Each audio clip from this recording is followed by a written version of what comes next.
all of these ways of being are pretty necessary to a healthy, landscape, which use the word healthy. But what it does bring up for me as an artist is, if we are kind of deferring to the editor of a sort of bastion of like contemporary criticism, like Art Forum, then what things are not getting seen at all, because they're new. So that kind of brings me to one of my other questions, which is, how often are you discovering truly new and emerging artists? How do you come across them? How often do they get written about? Like, what's your experience? How is that exciting for you? Or if you want to give maybe a personal experience of something that you discovered unexpectedly that you really fought to write about. I just want to maybe clarify that a little bit, because we're critics. So it's actually not our job to exactly discover something. If we're seeing something, someone's discovered it already, which means it's being exhibited somewhere. And then we're deciding to review it. So, there's more adventurous criticism and less adventurous criticism in terms of what you go and see and what you're open to. But we don't technically, I don't feel like our job is to discover things. And then my own personal experience is that I actually do this weird performance that is all about exactly this kind of thing, where I go to regional cities in the US and I set up shop as an art critic, and anyone and their child and grandmother who wants an art review can show up with their work, whatever it is, and I will guarantee them a serious review, a quick one, but a serious review. So that's my, that's my version of having to deal with new discoveries and having my sense of comfort and my language for looking at things challenged repeatedly for short bouts of time, and it keeps me in shape for doing it more professionally. I'll just add, and it's great to talk about this at CAC, of course. It's tough. It's really tough to get, if you're an emerging artist, or I don't review group shows, so if you're in a 4-person show, I'm not going to review it, because no magazine will print such things, or unless there's a curatorial premise that's significant. And magazines, I write for national magazines, and they tend to want, if not someone who is familiar, at least someone who they can Google them and see that they've got a track record and they've been around for a little bit of time. So I always say to artists that are seeking criticism for lots of reasons, it's part of the being an arts professional, is to see yourself as here for the long haul and not put all your eggs in this one exhibition that you might have, and you want to call it to the attention of the critics and the editors as much as is possible. But I think that it is balanced against new and emerging artists. The structure is balanced against it. It's not prohibitive. I have reviewed artists in their mid-20s for Art Forum and elsewhere. And sometimes it's a particular image, or sometimes the gallery owner will alert me to something that he or she thinks is particularly significant, and it will just work out that I pitched it and the editor approved it. But it's not an equal playing field. I find for the magazines that I write for, it's best to have it like a 10-year career rather than a 1-year career at that moment. Yeah, for us, it's about who is interested in talking about what and why they're interested. So so for us, it doesn't really matter if it's if it's the new superhero at the MCA or somebody showing in an apartment gallery. It just matters that there's somebody who's really interested in having a conversation about why that work would be interesting and important. Yeah, that certainly is the flexibility of the structure that we've put together for it. But again, it's also flexibility afforded by the fact that we're in an economically luxurious position in that, or not really luxurious for us, being that no one, including us, gets paid. But the idea was just that we would create a resource, not that we would, finance people buying cars. So yeah, we can cover whatever we want and do. One way that I see kind of new work that might not have been written about before is through jurying, which is maybe relevant to CAC. It's a mechanism that is somewhere within the, so right now I'm jurying this show for the Virginia Museum of Contemporary Art or something like that in Virginia Beach. And, you know, seeing a lot of work by people I never knew of their existence before. You know, and some of it is really interesting. I'm trying to think if I've ever done anything like a critique. Well, actually, I have. Some of the jurying stuff involves bringing the jurors out to look at finalists in their studios and talk to them. I know that the Jerome Prize up in Minneapolis does this. And then this feels like something like a critique. Of course, these are much more infrequent than where I most often see new work, which is art schools. And in art schools, you know, I mean, you have the apparatus, which means there's money to bring people in constantly, not only the faculty, but critics from outside who have a kind of professional stature as critics. They have a track record and so on and so forth. But also it's within a context that makes it less like a puppy farm where you're kind of sniffing out new exciting talent, and more pedagogical, right, and educational. So you can sit there and instead of saying, you know, I'm not really interested in this, you can say, well, you know, this makes me think of this and that. When you move to post-residency programs, it starts to get a little bit more blurry. And you do get, I used to run for a very brief time a postgraduate residency program in Houston, and we would have some people come in and they do a real pedagogical thing, and they'd spend the whole 45 minutes in the studio with that resident or this resident, and really try to kind of analyze the work and get to know where the artist is coming from.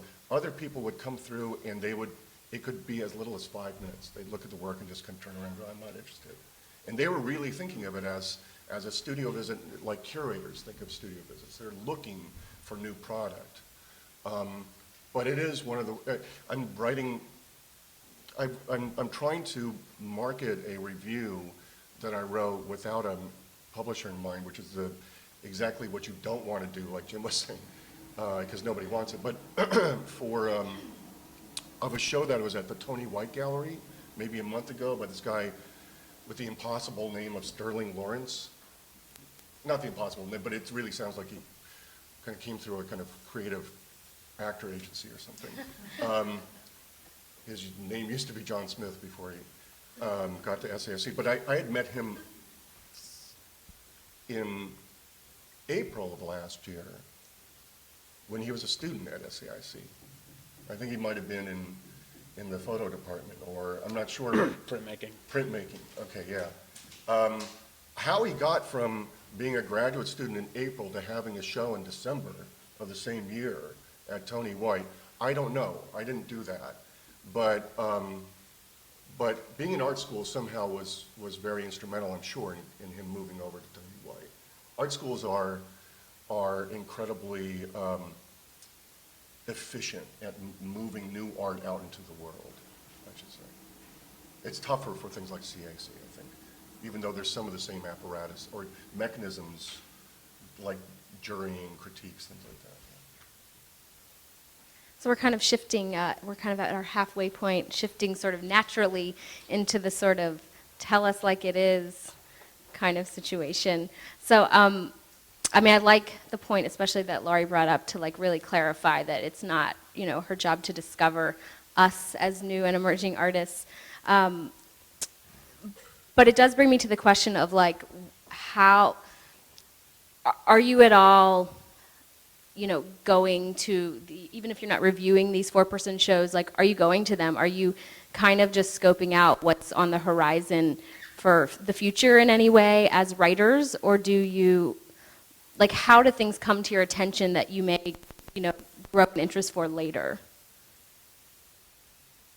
And I guess, honestly, like, should artists just stop worrying about it, or is there anything we can do?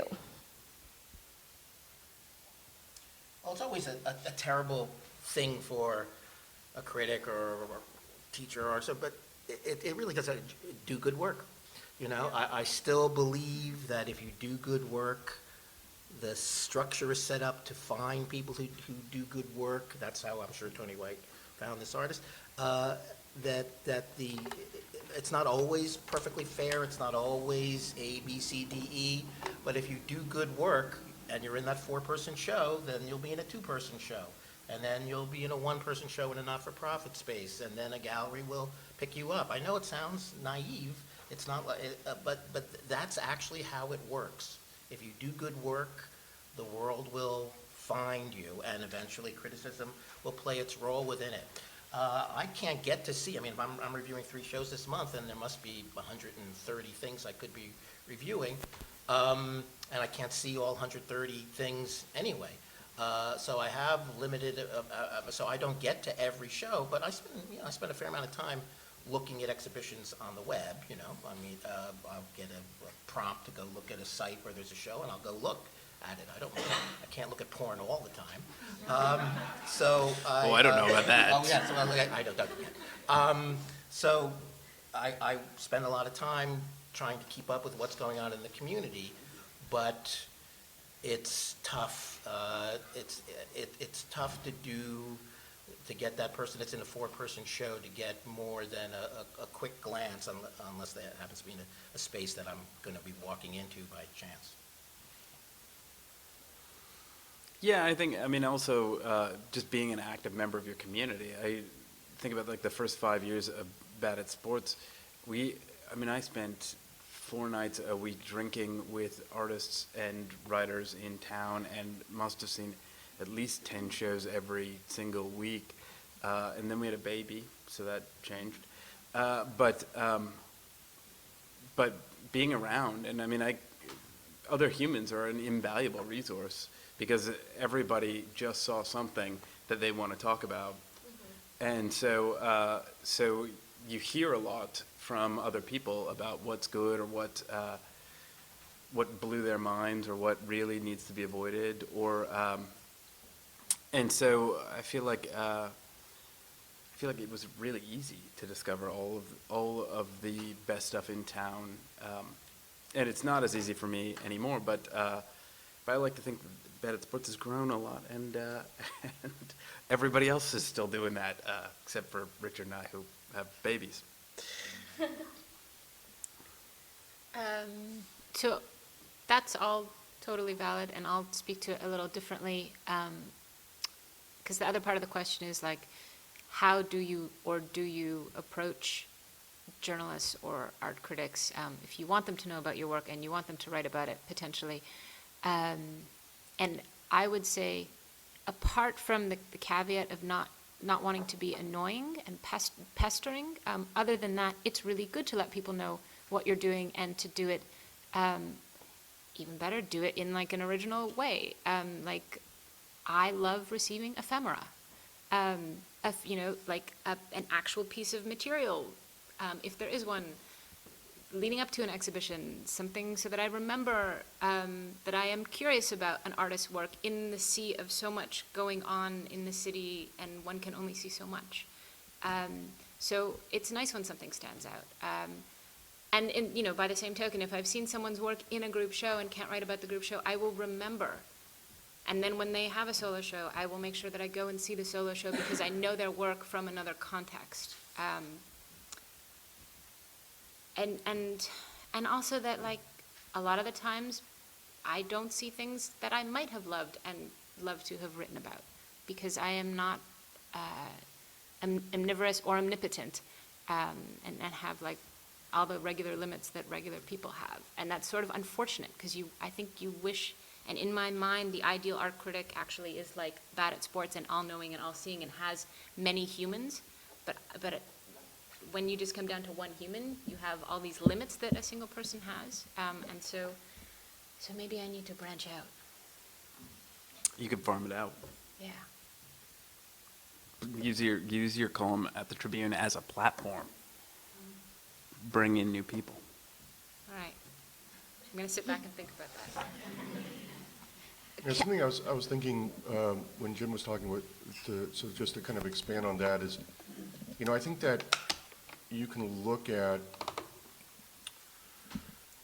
the history of this whole apparatus, going back to its very beginning, with when the academy and official academic salons broke down because there were too many artists to accommodate the system, right?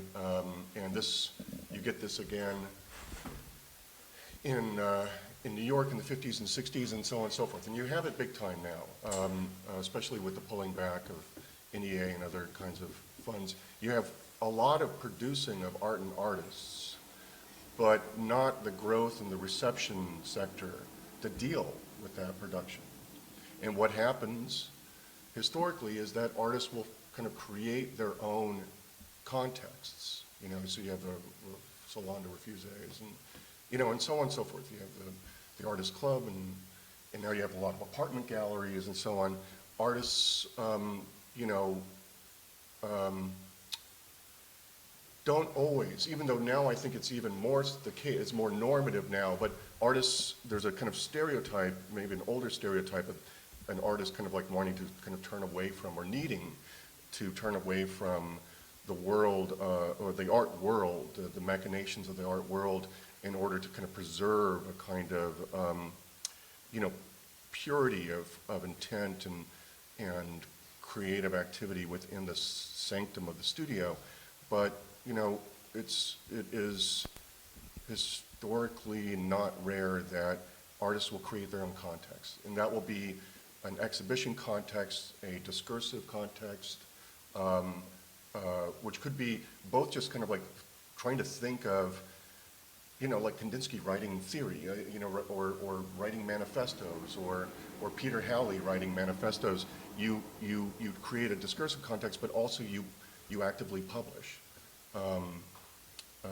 The history of Chicago art is filled with these moments of artists creating their own galleries, creating their own magazines, and so on and so forth. So.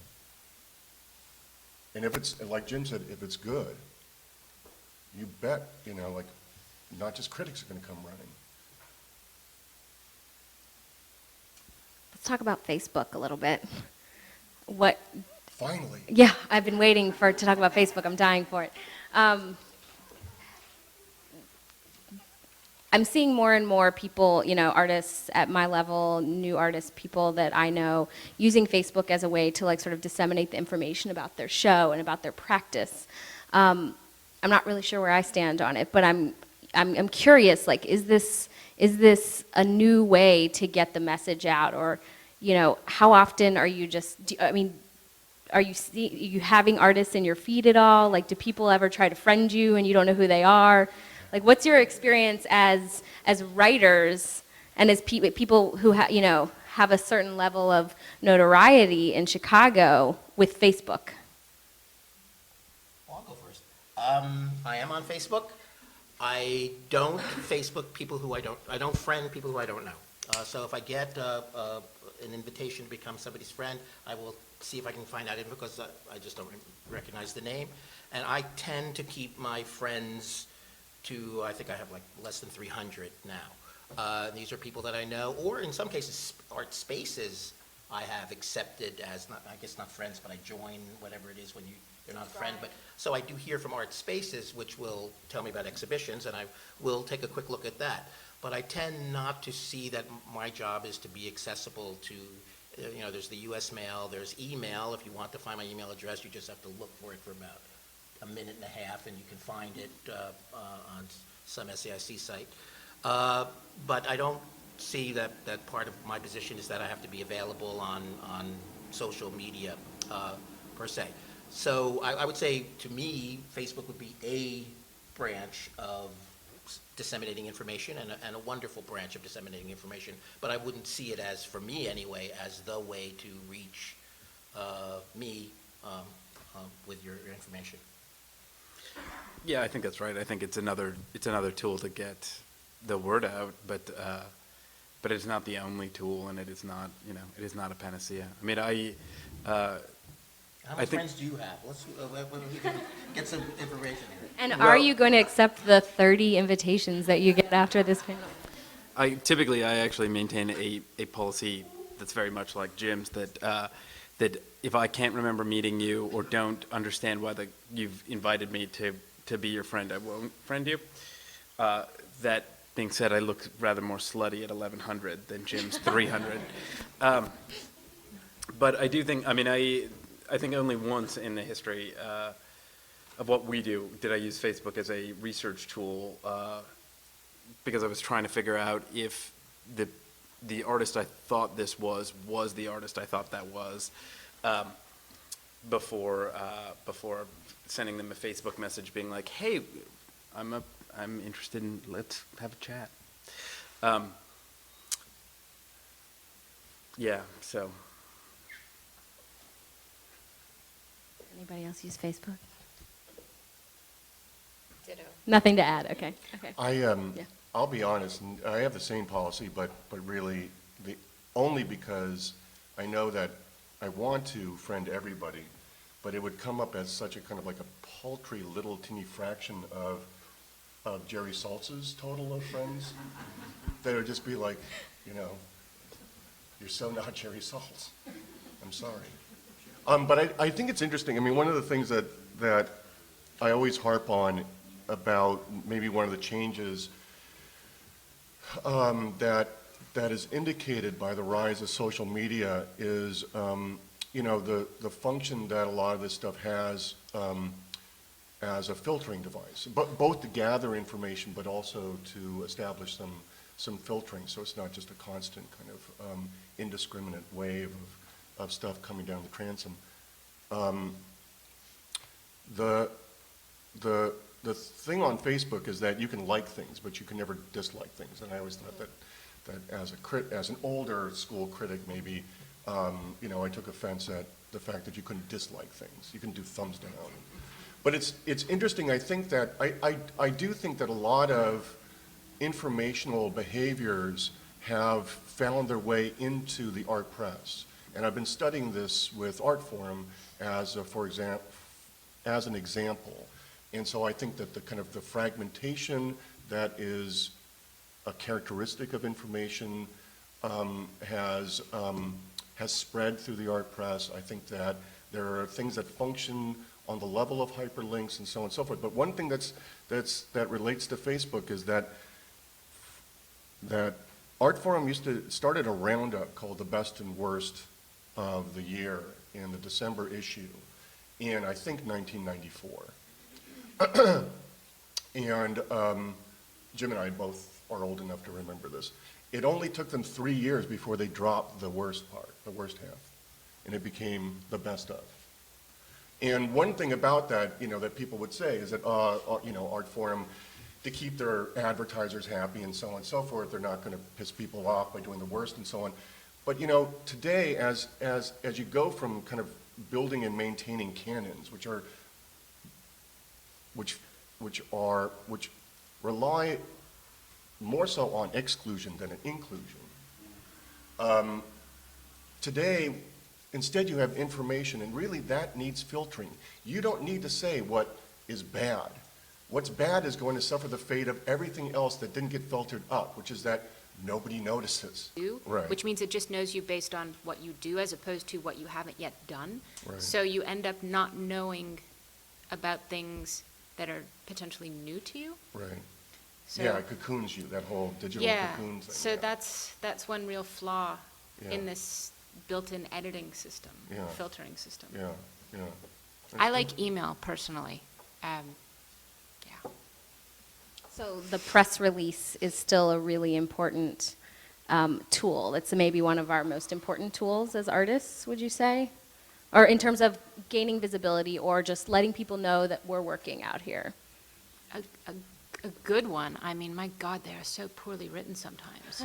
Like, it Can can you give me also- some, it can- not it can- specific examples, but maybe say like what's good in a press release? Well, what's bad is a cliche, and what's good is good. I mean, good writing. Like, there's every which way to think about good writing, and really, it could be 2 lines of good writing. It doesn't have to be 100 lines of good writing.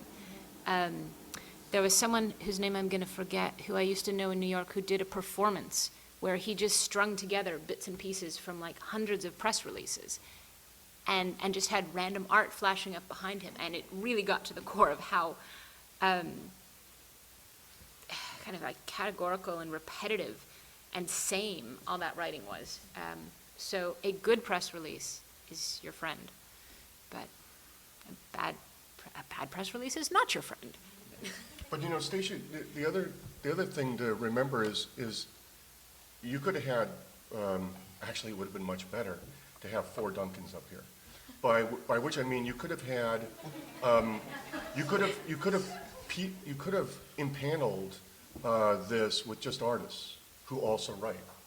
You know, and again, this is historically the case. There's a dichotomy, you know, being assumed that how do artists on this side of the division of labor get the attention of critics on this side of the division of labor? But, you know, just to be obvious, you could have had in the 60s Robert Smithson and Walter Darby Bannard, and to try to not, you know, you could have had all these people who considered themselves first and foremost artists, who also published, you know, several major articles a year.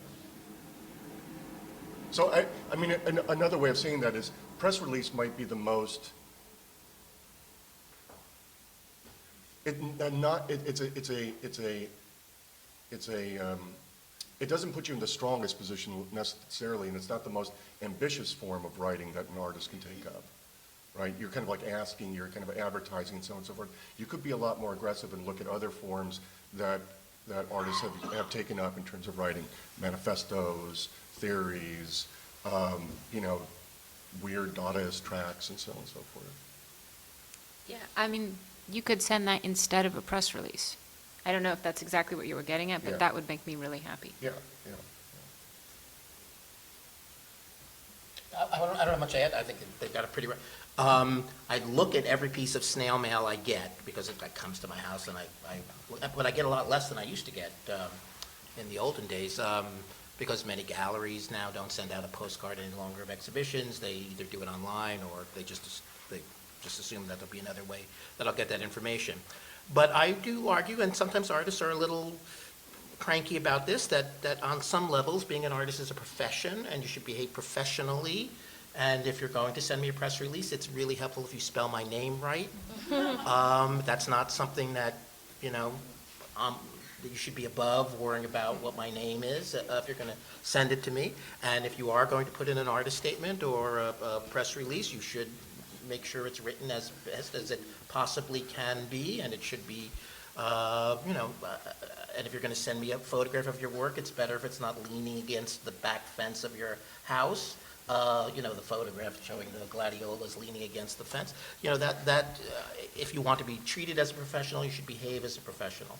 And so I don't know if it makes the difference that much. At the end of the day, it is the image that matters. I've been told this many times, I'm sure my colleagues have as well, that artists will have said to me, well, thank you very much for reviewing me, but really the image was all that mattered. The image in the magazine is what had the weight. The review was nice and helpful or something like that, but the image is what they really were pleased to see in the magazine.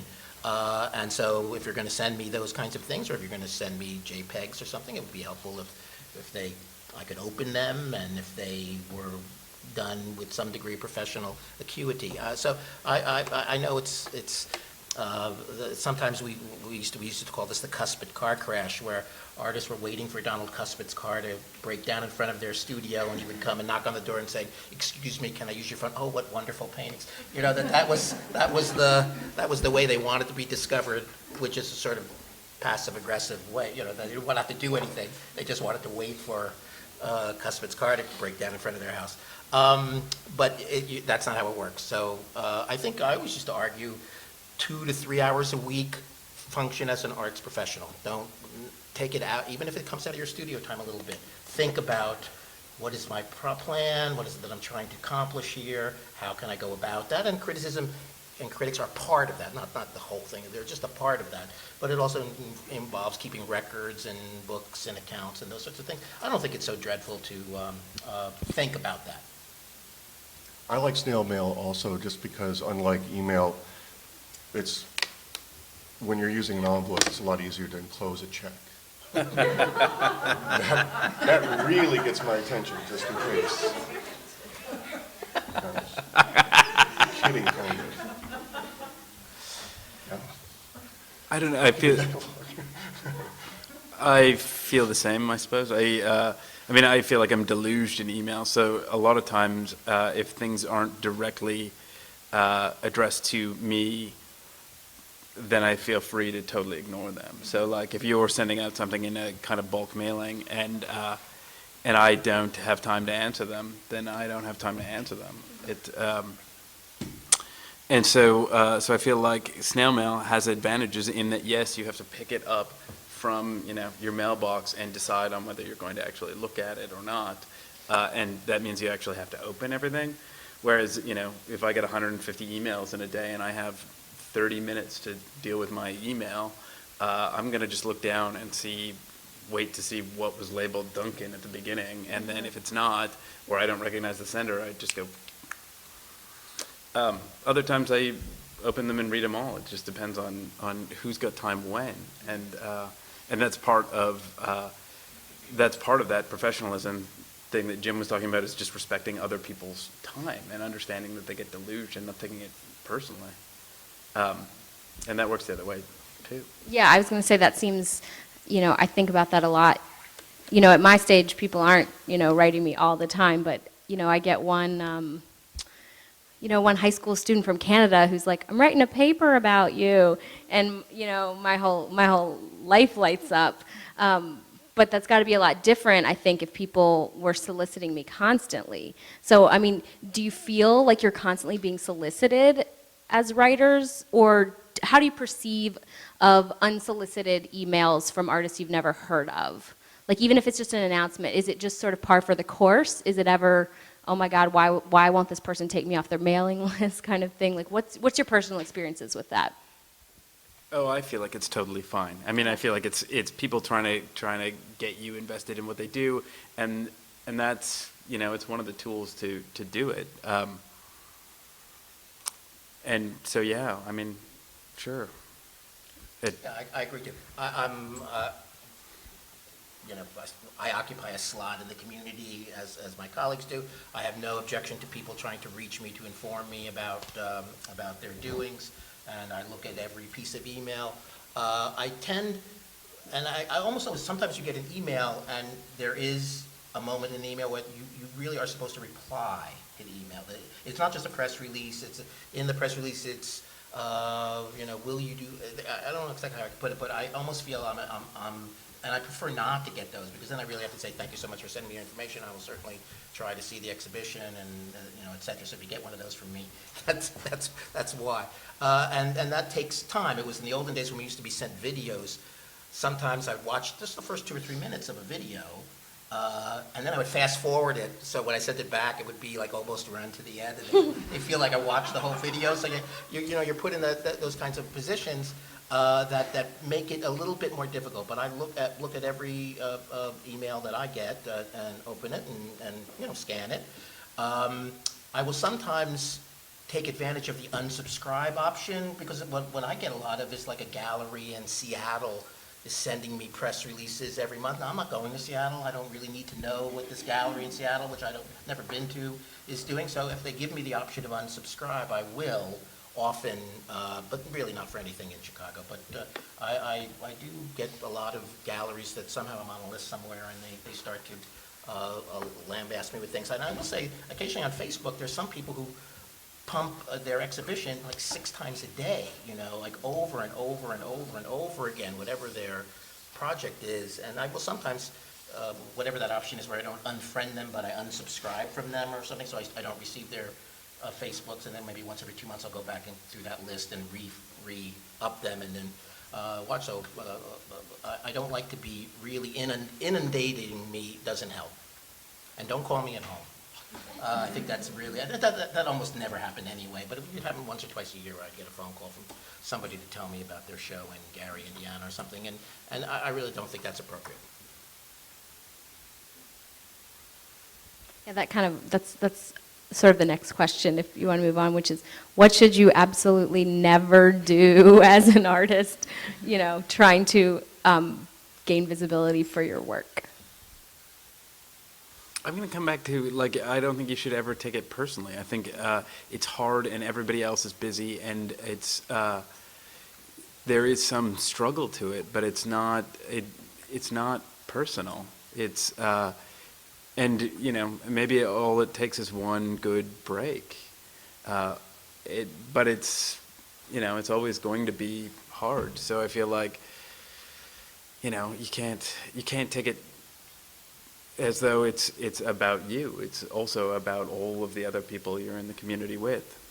I think that's just something that kind of emerges the longer you keep making art. You come out of school and you really don't know what you're doing or what you're supposed to be doing or how you're supposed to be functioning in this world. The more you just kind of keep trudging along, you realize you're not the only one participating in this whole thing. But I wonder, is that something that, became clear for you because you're sort of on both sides of this? Duncan? I take everything super personally, so I spend the bulk of my time being really angry. I don't think that it's good for other people to live that way.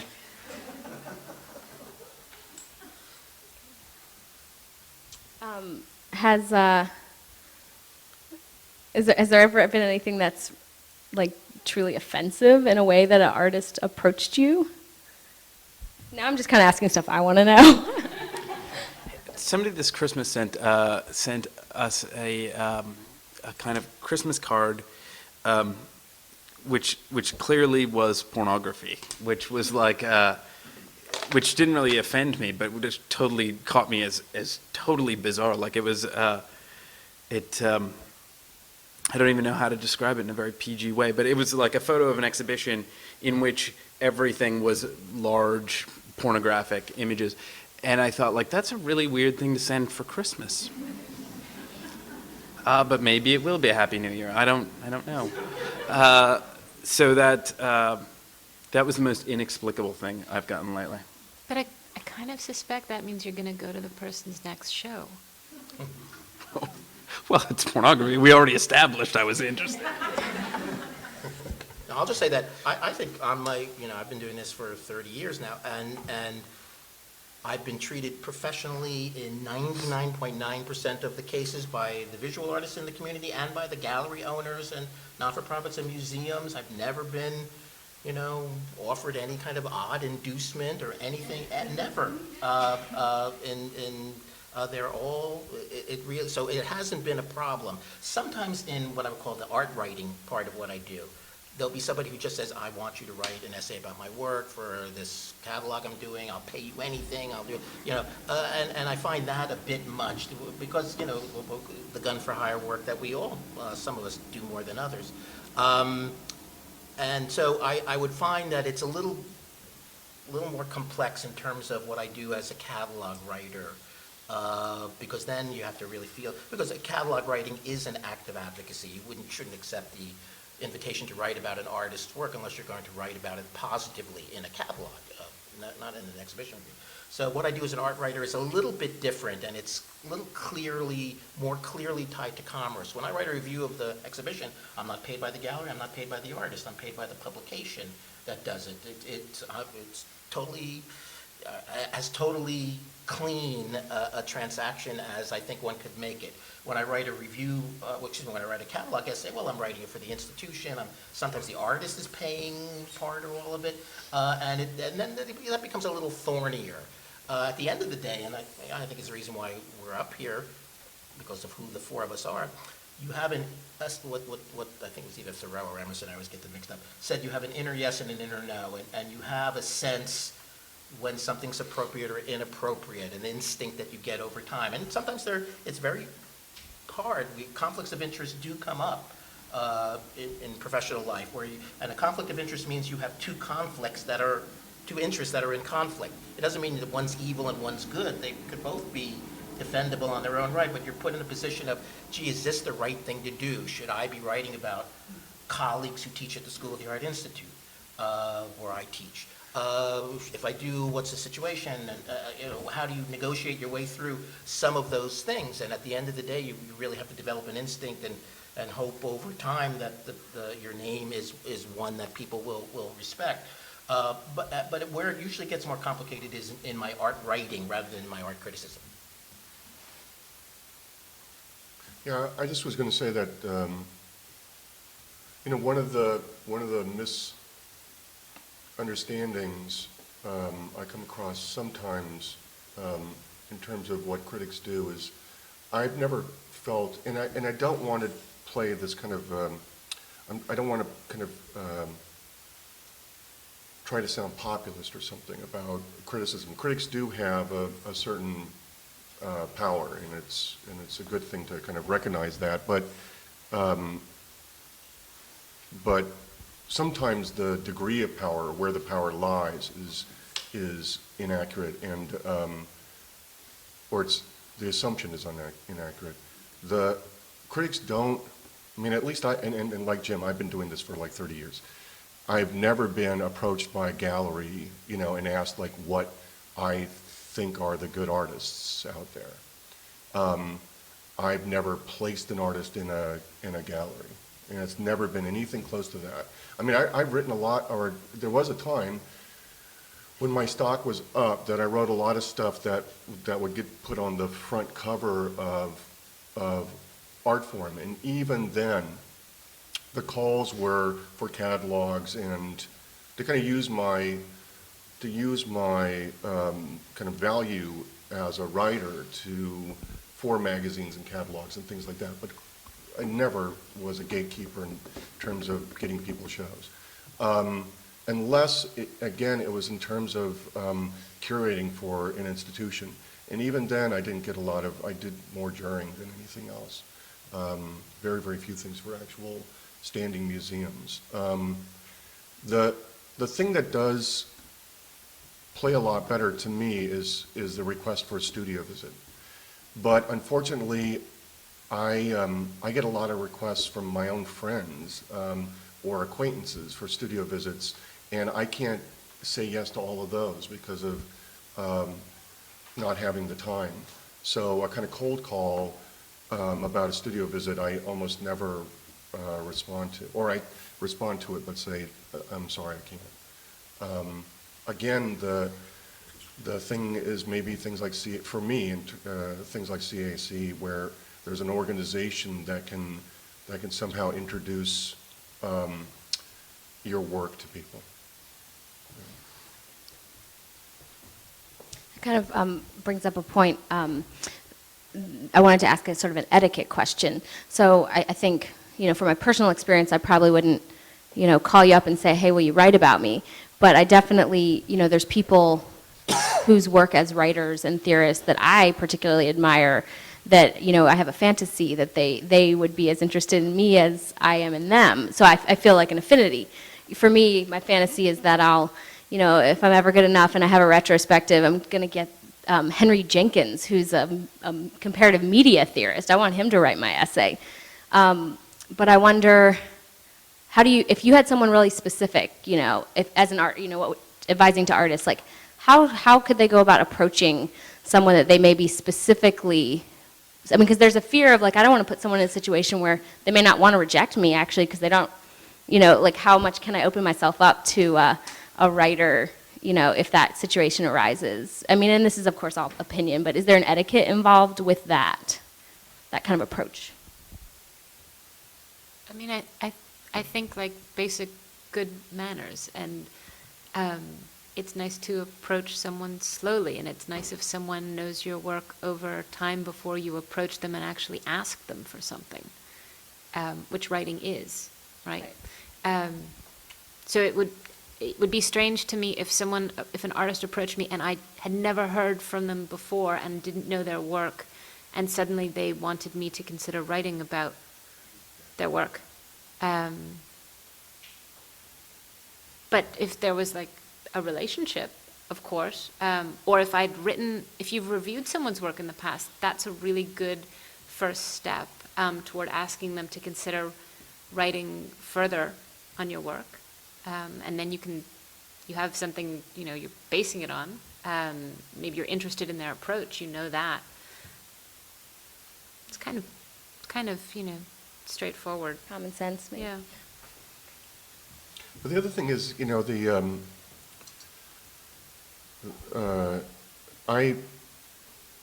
a lot of people, even if I said, yeah, I'll write about your work, they would hate what I would write. It could very, very, very well be very, very negative. I mean, you know, a better question to my mind would be like, I'm interested in what you think, having some knowledge of what the person thinks of their aesthetic and their sensibility. Everybody here has track records. Duncan makes art and exhibits it, you know, so instead of seeing somebody as purely just kind of reducible down to the instrumental function of their job as a critic, know what it is that they think and what they've been doing and thinking and saying. And if you want to get in a dialogue with that, then that's much more interesting than just, you know, I heard you're a critic, will you come discover me? Yeah, I think, I don't mind getting those cold invitations to write an essay about somebody's work.